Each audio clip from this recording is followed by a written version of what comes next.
ito ay rated SPG. Striktong patnubay at gabay ng magulang ang kailangan. Maaaring may masiselang tema, lengguwahe, karahasan, sexual, horror o droga na hindi angkop sa mga... Napagtagumpayan nga ni Paulo at ni Marge ang isang proyekto kung saan makakasama nga nila ang isa't isa dahil sila nga ang napili upang nga gawin ang proyekto sa paraiso.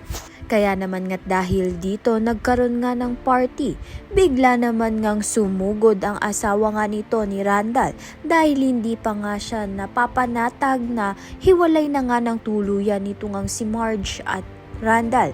Subalit mabuti na nga lang ay to the rescue nga itong si Paulo upang pigilan nga ang asawa ni Randall at bantaan nga na tigilan na nga itong si Marge. Sa kabilang banda naman nga dahil malalim na nga ang gabi, magkasama nga itong si Marge at Paulo.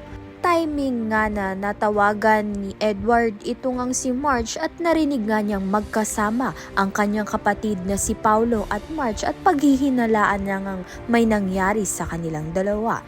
Kaya naman nga't naunahan na nga ni Paulo itong si Edward kay Marge. Kaya naman nga't yan at iba pa ang dapat nating pakaabangan.